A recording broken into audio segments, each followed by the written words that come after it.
السلام علیکم، کیسے ہیں آپ سب؟ امید ہے خیریت سے ہوں گے۔ آج ہم آپ کے لیے لے کے آئے ہیں ایک بہت ہی پراسرار کہانی جس کا نام ہے سریلی بانسری۔ تو آئیے شروع کرتے ہیں۔ گرمیوں کا موسم تھا۔ آج دن بہت خوشگوار تھا۔ ٹھنڈی ٹھنڈی ہوا چل رہی تھی۔ کالے بادل آسمانوں پر چھائے ہوئے تھے جیسے ابھی بارش ہونے والی ہو۔ وہ جنگل میں کھیل رہی تھی اور اچانک سے تیز بارش ہونے لگی۔ وہ پانی میں بھیگتی ہوئی گھر آئی تھی۔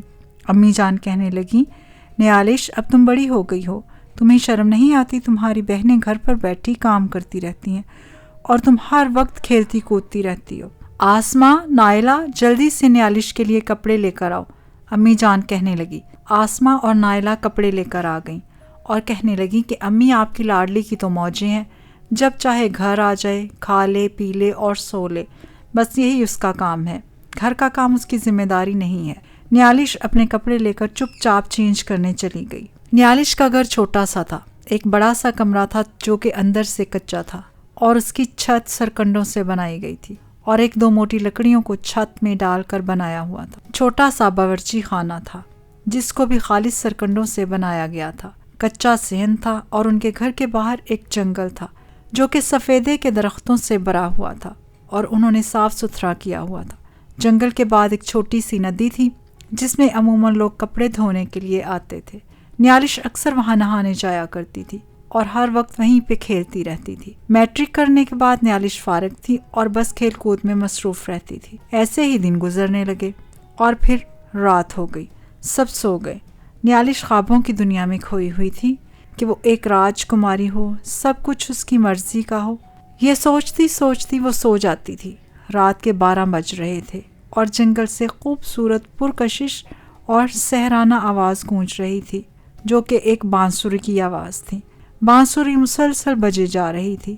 بانسری کی آواز اتنی پرکشش تھی جیسے وہ کسی کو اپنے اور کھینچ رہی ہو، جیسے وہ آواز کی لو اپنے پاس بلا کر کچھ بتانا چاہتی ہو۔ مسلسل بانسری بجنے کی وجہ سے نیالش کی آنکھ کھل گئی۔ بہت خوبصورت آواز اس کے کانوں میں گونج رہی تھی جیسے ان کے صحن میں بیٹھا ہوا کوئی بجا رہا ہو۔ اب نیالش کمرے سے باہر آئی اور باہر کا دروازہ کھول کر باہر جنگل کی طرف چل دی۔ بانسری کی لے اس کو اپنی طرف کھینچے جا رہی تھی۔ وہ مدہوش سی چلتی جا رہی تھی۔ اب نیالش کمرے سے باہر آئی اور باہر کا دروازہ کھول کر باہر جنگل کی طرف چل دی۔ بانسری کی لے اس کو اپنی طرف کھینچے جا رہی تھی۔ وہ مدہوش سی چلتی جا رہی تھی۔ باہر کا موسم بہت ہی سہانا تھا۔ چاند اپنے جوبن پر چمک رہا تھا۔ ہر طرف چاند کی چاندنی پھیلی ہوئی تھی اور اس کی سفیدی تھی۔ ہلکی ہلکی مگر ٹھنڈی ہوا کے ساتھ بانسری کی آواز بہت ہی پرکشش منظر پیش کر رہی تھی۔ نیالش چلتی چلتی جنگل سے باہر آ گئی اور وہ دیکھتی ہے کہ ایک لڑکا ندی کے کنارے بیٹھا ہوا تھا۔ اس نے سفید کلر کا لباس پہنا ہوا تھا، اتنا صاف ستھرا تھا جیسے ابھی ابھی نہا کر آیا ہو، اور مسلسل بانسری بجا رہا تھا۔ نیالش اس کے بائیں طرف جا کر بیٹھ گئی۔ اس کی تمام تر توجہ بانسری کی طرف تھی۔ وہ بانسری کی لے میں ڈوبتی جا رہی تھی۔ کافی دیر تک وہ بانسری بجاتا رہا، پھر اس نے بانسری بجانا بند کر دی۔ تب وہ اپنی پشت کی جانب دیکھنے لگا۔ اس کی نظر ایک سانولی سلونی سی اور پرکشش لڑکے پر پڑی تو حیران ہو گیا۔ پھر اس نے اٹھنا چاہا۔ وہ بار بار اسے دیکھ رہا تھا۔ کون ہو تم؟ اور جو بھی ہو یہاں سے چلی جاؤ اور آئندہ کبھی بھی مت آنا۔ نیالش نے اس کا سخت رویہ دیکھا تو وہاں سے چلی آئی اور دل ہی دل میں سوچنے لگی کہ یہ کیسا لڑکا ہے، میں تو اس کی بانسری کی لے میں کھو کر اس کے پاس گئی تھی، لیکن نہ جانے اس نے میرے بارے میں کیا سوچ لیا ہوگا کہ میں اس کو پھنسانے آئی ہوں یا میں کسی اور نیت سے آئی ہوں۔ لیکن یہ اس کی غلط سوچ ہے۔ یہی سوچیں سوچتی ہوئی وہ گھر جا پہنچی اور پھر بستر پر گر گئی اور کچھ دیر میں اس کو نیند نے آ گرا، وہ سو گئی۔ صبح اٹھ کر سب سے پہلے اس نے نماز ادا کی اور پھر جنگل سے گزرتی ہوئی ندی کے کنارے چلی گئی۔ وہاں پہنچ کر وہ ادھر ادھر دیکھنے لگی۔ اس کی نظریں اس لڑکے کو تلاش کر رہی تھیں لیکن وہ اسے کہیں بھی دکھائی نہ دیا۔ کافی دیر تک وہ ندی کنارے بیٹھی رہی، پھر گھر واپس آ گئی۔ دوسری رات جب سب سو رہے تھے، نیالش کو نیند نہ آ رہی تھی۔ وہ بانسری بجنے کا بے صبری سے انتظار کر رہی تھی کہ اچانک اسے بانسری کی آواز سنائی دی۔ وہ کل والی غلطی پھر سے کرنے لگی۔ بستر سے اٹھی اور ندی کنارے کی طرف جانے لگی۔ وہ خود نہیں جانتی تھی کہ بانسری میں ایسی کیا کشش تھی اور ایسی کیا بات تھی جو اس کو گھر سے باہر ندی کی طرف لے کر جا رہی تھی۔ وہ چلتی ہوئی ندی کے کنارے پہنچ گئی اور اس کے پاس جا کر بیٹھ گئی۔ وہ لڑکا مسلسل بانسری بجاتا چلا جا رہا تھا اور نیالش سنتی جا رہی تھی۔ جب اس نے بانسری بجانا بند کیا تو اس کی نظر کل والی لڑکی پر پڑی۔ اسے دیکھتے ہی وہ غصے سے لال پیلا ہو گیا۔ دیکھو، میں تمہیں نہیں جانتا، شاید تم بھی مجھے نہیں جانتی۔ تمہارے لیے یہی بہتر ہے کہ تم اپنے گھر چلی جاؤ اور جا کر سو جاؤ۔ میں تمہاری بانسری کی گونج سن کر یہاں آتی ہوں۔ اگر تم یہ سمجھتے ہو کہ میں اس لیے آتی ہوں کہ مجھے تم سے محبت ہو گئی ہے تو یہ تمہاری بھول ہے۔ مجھے تم سے کوئی لگاؤ نہیں، اور ہاں، یہ جنگل ہمارا ہے، اور تمہیں کیا؟ میں جہاں مرضی جاؤں آؤں، تم کون ہوتے ہو مجھے روکنے ٹوکنے والے؟ اب میں جا رہی ہوں، اور میں تمہارے کہنے پر نہیں جا رہی، بلکہ میں یہاں سے اپنی مرضی سے جا رہی ہوں۔ اتنا کہہ کر وہ گھر چلی آئی اور سو گئی۔ اسی طرح وہ روز اس ندی کے کنارے اس بانسری کی آواز سننے جاتی تھی۔ اسی دوران نیالش کو اس انجان اور اجنبی لڑکے سے محبت ہونے لگی۔ وہ ہر وقت اس لڑکے کے خوابوں میں کھوئی رہنے لگی، یہی سوچتی کہ شاید یہ وہی نوجوان ہے جس کی اسے تلاش تھی، جس کے لیے وہ دن رات سوچتی رہتی تھی۔ یہ سوچیں اس کے دماغ سے نکل نہ پاتی تھیں۔ ایک رات 12 بج رہے تھے اور نیالش جاگ رہی تھی اور بانسری اپنی جوبن پر تھی۔ آج باہر بہت اندھیرا تھا، اماوس کی راتیں شروع ہو گئی تھیں۔ آج نیالش کو باہر جانے میں بہت ڈر لگ رہا تھا۔ وہ آہستہ سے اپنے بستر سے اٹھی اور چلتی ہوئی گھر سے باہر نکل گئی۔ اندھیرے میں ڈرتے ڈرتے وہ جنگل میں سے ہوتے ہوئے ندی کے کنارے پہنچ گئی۔ بانسری سننے میں مصروف ہو گئی۔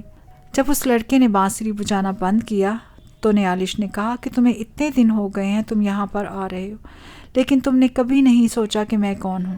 نیالش کے ذہن میں یہی بات تھی، لیکن اس نے پوچھی نہیں۔ خیر، نیالش نے پوچھا، تم کون ہو؟ وہ لڑکا بولا، میں ایک روح ہوں۔ روح کا لفظ سنتے ہی نیالش کے منہ سے کہے پھوٹنے لگے اور وہ اس لڑکے کو عجیب و غریب نظروں سے دیکھنے لگی۔ یہ تم ہنس کیوں رہی ہو؟ تم روح ہو؟ ہا ہا ہا، یہ کیسے ہو سکتا ہے کہ تم ایک روح ہو؟ اگر تم روح ہو تو پھر مجھے کیوں نظر آ رہے ہو؟ وہ ہنستے ہوئے بولی، وہ اس لیے کہ تمہارے خون میں کشش ہے، وہ کسی اور کے خون میں نہیں ہے، اس لیے میں تم کو دکھائی دے رہا ہوں۔ میں تمہاری یہ بات نہیں مان سکتی۔ اگر تم روح ہو تو اس کا مجھے ثبوت دو۔ یہ لو ثبوت۔ اتنا کہہ کر وہ لڑکا یکدم غائب ہو گیا۔ نیالش نے اسے غائب ہوتے ہوئے دیکھا تو ڈر گئی اور بھاگنے لگی۔ وہ اتنی تیز بھاگ رہی تھی کہ اسے پتہ ہی نہ چلا کہ وہ کب گھر پہنچی۔ صبح دیر سے اس کی آنکھ کھلی اور وہ ناشتہ کرنے کے بعد آسماں اور نائلہ کے پاس بیٹھ گئی اور بولی، کیا تم لوگوں کو رات کے وقت کسی بانسری کی آواز سنائی دیتی ہے؟ نہیں تو کیسی بانسری، کیسی آواز؟ ہمیں تو کچھ بھی سنائی نہیں دیتا ہے۔ ان کی بات سن کر وہ سمجھ گئی کہ وہ لڑکا جھوٹ نہیں بول رہا تھا، سچ کہہ رہا تھا۔ پھر وہ 2 دن تک جنگل میں نہ گئی۔ اس کے دماغ میں اسی کی باتیں گونج رہی تھیں کہ وہ ایک روح ہے۔ بس اسی وجہ سے وہ گھر میں ہی رہی۔ لیکن تیسرے دن وہ پھر ندی کنارے جا پہنچی اور وہاں بیٹھ کر وہ گنگنانے لگی۔ یکدم اسے آواز سنائی دی، تم 2 دن سے آئی کیوں نہیں؟ آواز سن کر نیالش ڈر گئی اور کوئی بات کیے بغیر وہاں سے بھاگ کھڑی ہوئی اور گھر تک جا پہنچی۔ رات کے 1 بجے کا وقت تھا کہ نیالش کو بانسری بجنے کی گونج سنائی دی۔ وہ کافی دیر تک بانسری کی گونج سنتی رہی۔ اس کے قدم خود بخود جنگل کی طرف جانے کو بے تاب ہونے لگے۔ وہ کوشش کر رہی تھی کہ خود کو روکے، لیکن پوری طرح ناکام رہی، اور پھر وہ گھر سے نکل پڑی۔ چلتے چلتے وہ ندی کنارے جا پہنچی اور وہ اس جگہ جا پہنچی جہاں لڑکا بیٹھا ہوا بانسری بجا رہا ہوتا تھا۔ کچھ دیر بعد اس نے بانسری بجانا بند کر دیا اور اس لڑکی کی طرف دیکھا اور بولا، تم مجھ سے پوچھو کہ نہیں کہ میں بانسری کیوں بجاتا ہوں، کس لیے بجاتا ہوں، اور میں روح کیسے بنا؟ یہ سب سن کر نیالش خاموش رہی۔ وہ لڑکا پھر بولا، میرا نام جنید ہے۔ ایک بار ایسا ہوا کہ میں 2nd ایئر کا طالب علم تھا اور مجھے بانسری بجانے کا بہت شوق تھا۔ میں نے کسی سے یہ بجانا سیکھی جس سے میں بانسری سیکھنے جاتا تھا۔ اس کی ایک بیٹی تھی جس کا نام رومیسیا تھا۔ وہ لڑکی بہت پیاری تھی، لیکن مجھ سے وہ زیادہ چالاک تھی۔ میں روزانہ ان کے گھر جاتا اور وہ روزانہ میری بانسری سنا کرتی۔ میں جب جاتا تھا تو وہ روز دروازہ کھولتی تھی اور مجھے پیار بھری نظروں سے دیکھا کرتی تھی۔ ایک دن ایسا ہوا کہ میرے استاد صاحب کسی کام سے کہیں گئے ہوئے تھے۔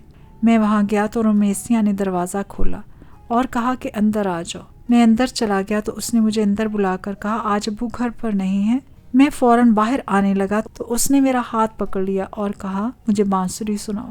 میں اس کی بات سن کر بیٹھ گیا اور بانسری بجانے لگا۔ جب میں فارغ ہوا تو اس نے مجھ سے کہا کہ میں تمہیں پسند کرتی ہوں اور تمہاری بانسری کو بھی۔ میں یہ سب سن کر اٹھ گیا اور گھر چلا آیا۔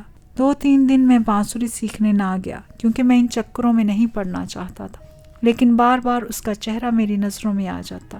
تیسرے دن جب میں گیا تو میری نظر بھی اس کو تلاش کرنے لگی، یوں جیسے مجھے اس سے پیار ہو گیا ہو۔ کچھ دن گزرنے کے بعد میں نے سنا کہ اس کی منگنی طے ہو گئی ہے۔ میں اس سے ملنے گیا۔ اس نے کہا کہ چلو تم بھاگ چلتے ہیں، لیکن میں نے منع کر دیا اور کہا کہ نہیں، میں تمہارے ابو سے بات کرتا ہوں۔ کچھ دنوں کے بعد جب میں ان کے گھر گیا تو دیکھتا ہوں کہ رومیسیا کے طور طریقے ہی بدلے ہوئے تھے۔ وہ مجھ سے محبت کا اعتراف کرتی تھی، لیکن دوسری جانب اپنی منگیتر سے گپے ہانک رہی تھی۔ مجھے بہت غصہ آیا۔ میں اس کے پاس گیا تو اس نے گھبرا کر فون بند کر دیا۔ میں اس کا بازو پکڑ کر اس کے والد صاحب کے پاس لے آیا اور میں نے اپنے استاد کو سارے قصے سے آگاہ کیا۔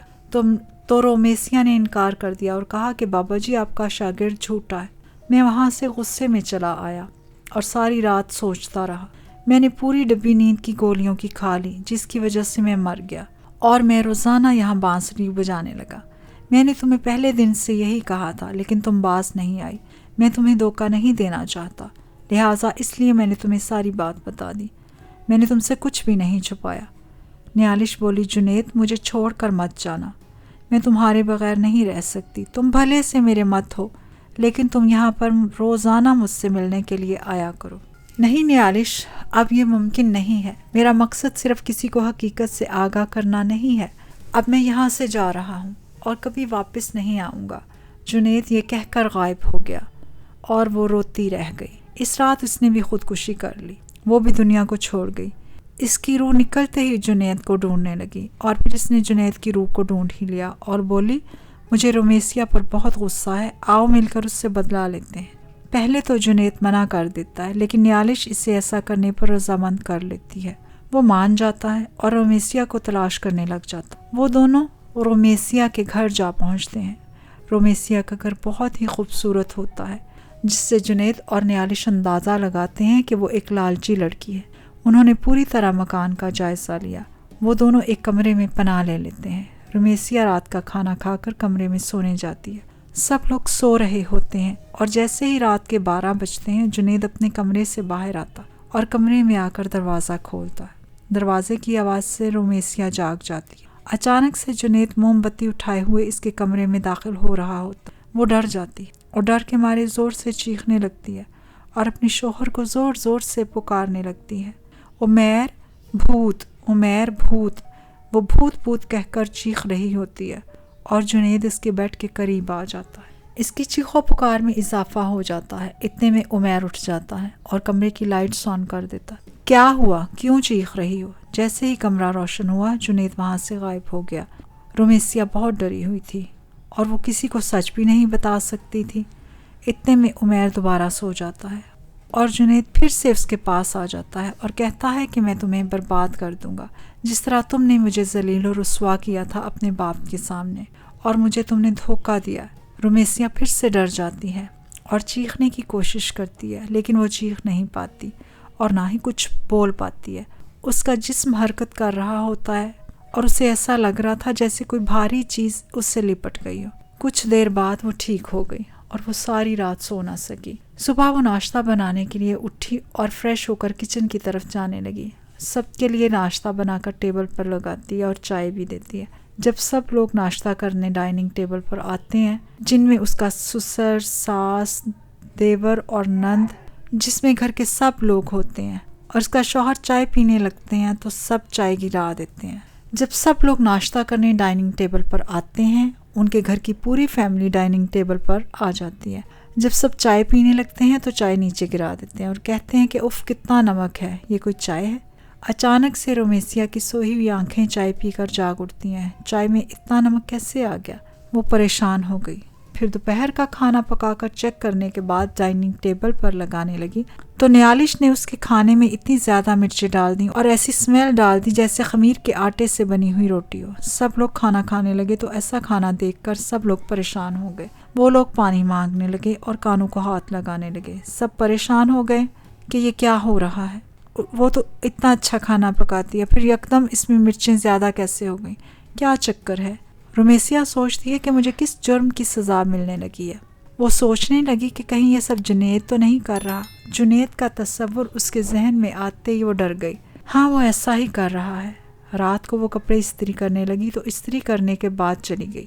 نیالش اس کے کپڑوں پر استری رکھ دیتی ہے جس سے اس کے کپڑے جل جاتے ہیں۔ وہ کپڑے عمیر کے ہوتے ہیں۔ عمیر کو جب پتہ چلتا ہے تو وہ غصے سے لال پیلا ہو جاتا ہے، بیوی کو ڈانٹنے لگتا ہے کہ تم نے یہ کیا کیا، تم نے میرے کپڑے جلا دیے۔ رمیسیہ بہت روتی ہے اور سب کو اپنی حقیقت سے آگاہ کر دیتی ہے کہ مجھے یہاں کوئی تنگ کر رہا ہے، لیکن وہ اصل بات سب سے چھپاتی ہے اور کسی کو نہیں بتاتی کہ یہ کون ہے جو اس کو تنگ کر رہا ہے۔ جنید کو اس سے سخت نفرت ہوتی ہے اور وہ رمیسیہ کو تباہ کرنا چاہتا ہے۔ کوئی بھی رمیسیہ کی بات کا یقین نہیں کرتا، لیکن ہر کوئی یہی کہتا ہے کہ یہ جھوٹے بہانے بناتی ہے۔ رمیسیہ کو بانسری بجانے کی آواز سنائی دیتی ہے، وہ اٹھ کر بیٹھ جاتی ہے اور پھر کمرے سے باہر نکل آتی ہے۔ اس کے کانوں میں دلکش بانسری کی جگہ ڈراؤنی آوازیں آنے لگتی ہیں۔ میں تمہیں برباد کر دوں گا۔ رمیسیہ ان آوازوں کو سن کر گھبرا جاتی ہے۔ وہ روتی روتی کمرے میں بھاگ جاتی ہے اور ڈری ڈری سہمی سہمی رہنے لگتی ہے، لیکن کوئی بھی اس کا علاج نہیں ڈھونڈتا۔ وہ اپنے خاوند کو کہتی ہے کہ مجھے یہ مسئلہ ہے اور کہتی ہے کہ آپ میرا علاج کروائیں، لیکن ہر کوئی اس سے تنگ ہوتا ہے۔ ایسے ہی کچھ دن گزرنے کے بعد وہ گھر پہ اکیلی ہوتی ہے اور جنید اور نیالش پلان بناتے ہیں کہ آج تو ہم لوگ اس کو قتل کر دیں گے۔ رمیسیہ سوچتی ہے کہ اب سارا جادو ختم ہو گیا کیونکہ جنید نے اسے ڈرایا دھمکایا نہیں تھا۔ آج وہ سارے گھر کی صفائی کرتی ہے، اچھا سا کھانا بناتی ہے، اور جب وہ خود تیار ہو کر باہر جاتی ہے تو اچانک سے دروازہ کھلنے کی آواز آتی ہے۔ رمیسیہ ڈر جاتی ہے۔ جنید اور نیالش اپنی اصلی حالت میں موجود ہوتے ہیں، لمبے لمبے دانت، منہ سے خون نکلتا ہوا، لمبے لمبے ناخن، الٹے پاؤں۔ نیالش کے کھلے بال دیکھ کر رمیسیہ دنگ رہ جاتی ہے۔ اس کے چہرے کا رنگ اڑ جاتا ہے اور وہ زوروں سے رونے لگتی ہے، چیخنے چلانے لگتی ہے کہ مجھے بچاؤ، مجھے بچاؤ۔ لیکن آج رمیسیہ کی اس دنیا میں آخری گھڑیاں چل رہی ہوتی ہیں۔ جنید رمیسیہ کی گردن دبوچ لیتا ہے اور ایک بھیانک جنگل میں لے جاتا ہے۔ جب وہ وہاں پہنچتے ہیں تو رات ہو چکی ہوتی ہے۔ ارد گرد سے اوں اوں ہوں ہوں کی آوازیں سنائی دے رہی ہوتی ہیں، کتوں کے بھونکنے کی بھیانک آوازیں جنہیں سن کر وہ ڈر جاتی ہے۔ جنید اور نیالش اس کو خوف زدہ دیکھ کر کہے لگاتے ہیں اور اس کی طرف بڑھنے لگتے ہیں۔ وہ ان کو اپنی طرف آتا دیکھتے ہوئے مزید ڈر جاتی ہے، پریشان ہو جاتی ہے اور ادھر ادھر بھاگنے کی کوشش کرتی ہے۔ اس کے منہ سے چیخیں نکلتی ہیں، لیکن اس کی چیخوں کو سننے والا وہاں کوئی نہیں ہوتا۔ وہ کبھی ادھر کبھی ادھر بھاگتی ہے۔ وہ جہاں بھی بھاگ کر جاتی ہے سامنے وہ دونوں موجود ہوتے ہیں اور ان کے بھیانک کہے گونج رہے ہوتے ہیں۔ پھر آخر وہ کب تک بچتی ان کے قابو میں آ گئی۔ جنید نے اسے پکڑ لیا اور زوردار کہے لگانے لگا۔ جنید کہنے لگا، آج تو تم ہمارے قبضے میں ہو اور تمہیں ہم زندہ نہیں چھوڑیں گے۔ یہ کہہ کر وہ اس پر جھپٹ پڑتا ہے اور نیالش بھی اس پر ٹوٹ پڑتی ہے۔ جنید کے لمبے دانت اس کے جسم میں گھس جاتے ہیں۔ اس کے منہ سے ایک دلخراش چیخ ابھرتی ہے اور اس کے بعد مکمل خاموشی چھا جاتی ہے۔ وہ بچے کی ماں بننے والی ہوتی ہے۔ اس کے قتل ہوتے ہوئے اس کے پیٹ میں موجود بچہ بھی خون سے لت پت ہو جاتا ہے۔ کافی دنوں کے بعد بھیانک جنگل میں سے رمیسیہ کی لاش ملتی ہے، لیکن اس کی موت کا ثبوت کہیں سے نہیں ملتا کہ اس کو کس نے مارا ہے اور کیوں مارا ہے، وجہ کیا ہے۔ لیکن جو بھی اس کی لاش کو دیکھتا ہے کانوں کو ہاتھ لگانے لگ جاتا ہے اور خوف سے کانپنے لگ جاتا ہے۔ اس کی موت کے بعد اس کے گھر والوں کو یقین ہو جاتا ہے کہ وہ جو کچھ کہتی تھی وہ سچ کہتی تھی، کہ کوئی اس کو تنگ کرتا ہے۔ وہ گھر میں رہ کر بھی روتی تھی، چیختی تھی، لیکن ہم لوگ اس کی کسی بھی بات کا یقین نہ کرتے تھے، اور اس کی موت کا ذمہ دار بھی وہی ہوتا ہے جو اس کو تنگ کر رہا ہے۔ یہ سچائی وہ جان لیتے ہیں۔ وہ یہ جان لیتے ہیں کہ جو اس کے پیچھے پڑا ہوا تھا وہ کون تھا یا کیا تھا۔ کوئی بھی کچھ بھی نہیں جانتا، لیکن اتنا ضرور معلوم ہو گیا تھا کہ یہ موت کوئی حادثاتی موت نہ تھی، بلکہ اس کو قتل کیا گیا تھا، اور وہ بھی کسی انسان نے نہیں قتل کیا، بلکہ کسی آسیب نے یا کسی جن بوت نے قتل کیا ہے۔ لیکن اب اس بات کو سوچنے اور سمجھنے کے لیے بہت دیر ہو چکی تھی، لیکن کسی کو اس کے پیچھے ہونے والی حقیقت کا علم نہ ہو سکا۔ مرنے کے بعد ان کی روحیں جب اکٹھی ہوئیں تو رمیسیہ کیا دیکھتی ہے کہ نیالش اور جنید دونوں آپس میں بہت خوش ہیں۔ رمیسیہ کی روح اکیلی رہ جاتی ہے اور وہ اس بات سے تنگ آ کر لوگوں کو مار کر ان کا خون پینا شروع کر دیتی ہے۔ نیالش کو اس کا سچا پیار مل جاتا ہے، وہ بھی خوش رہتے ہیں، جبکہ رومیسیا اکیلی روتی رہتی ہے اور سوچتی ہے کہ کاش اس نے کسی کو دھوکہ نہ دیا ہوتا تو آج یا تو وہ زمین پر بہت خوش و خرم زندگی گزار رہی ہوتی یا پھر موت کے بعد اس کی روح کو قرار ملتا۔ لیکن کیا ہو سکتا تھا؟ جو ہونا تھا وہ تو ہو گیا تھا۔ تو سامعین، آپ کو ہماری یہ کہانی کیسی لگی؟ آپ اپنی رائے سے ہمیں ضرور آگاہ کیجیے گا اور کمنٹ میں ضرور بتائیے گا۔ اپنا بہت خیال رکھیے گا۔ ملتے ہیں کسی نئی کہانی کے ساتھ، تب تک کے لیے خدا حافظ۔